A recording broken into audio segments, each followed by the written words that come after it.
Hello and namaskar. How many times have we heard this phrase before? A new dawn for peace in the Middle East. Sounds familiar, doesn't it?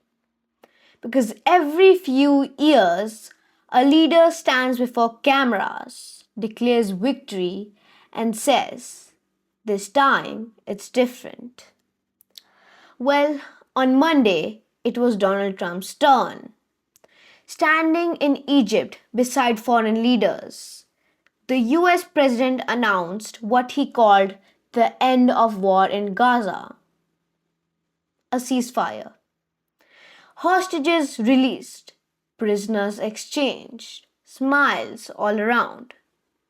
But here's the uncomfortable truth: ending a war is often the easier part. Keeping the peace, that's where history gets messy. Trump said rebuilding Gaza will be the easiest part. Really? When 90% of Gaza's population is displaced, when hospitals are rubble, and when the cost of reconstruction is estimated at $53 billion. The World Bank, the UN, and the EU say that's what it'll take. And that's if the guns are silent. Let's unpack this so-called peace plan. Hamas is supposed to disarm. Israel is supposed to withdraw. And a new multinational security force will take charge of Gaza. Sounds straightforward, right? Except no one knows who's sending troops, where they will be stationed, or what happens if Hamas refuses to play along. There's talk of a temporarily governing board. Trump says he'll chair it. Former British Prime Minister Tony Blair might join in. The Palestinians aren't thrilled. Even Trump sounded unsure, saying, "I like Tony, but I want to see if everyone else does." That's not exactly what confidence sounds like. Now, to be fair, some are calling this a euphoric moment. Mona Yakubian from the Center of Strategic and International Studies said peace has to start somewhere. And she's right. Every ceasefire begins with a fragile hope. But she also warned of several potential points of failure. And there are plenty. Israel still controls half of Gaza. Prime Minister Benjamin Netanyahu hasn't declared the war over. He promised total victory over Hamas and said his coalition depends on it. If he backs off now, his government could collapse before next year's election. Hamas, on the other hand, is battered but not broken. It still wields influence politically, militarily, ideologically.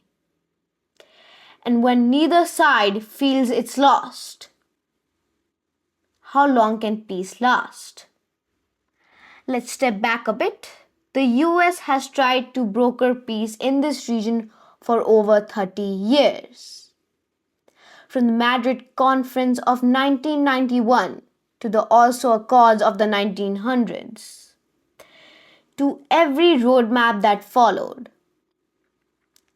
Each time the promises faded and the bombs returned. Lucy Kurtzer-Ellenbogen from the Middle East Institute calls this a ceasefire, a meaningful but fragile pause. She warns it might just be a chance for both sides to regroup. In other words, peace as a timeout. And then there's the elephant in the room: Palestinian statehood. Trump's plan tiptoes around it. He says it's something to think about later. Netanyahu outright opposes it. Arab states, meanwhile, are watching closely. Their wallets are open for reconstruction, but only if there's a path to independence. So far, Trump's proposal offers a transition period, not a promise. No mention of a two-state solution, just vague language about coordination with other countries. That's the problem.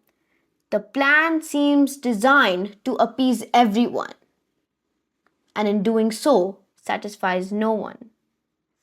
Meanwhile, the human cost is staggering. Tens of thousands dead, millions displaced. Gaza's infrastructure gone, farmland destroyed, hunger rampant. As one analyst put it, there is no luxury of sequencing. Everything has to happen at once.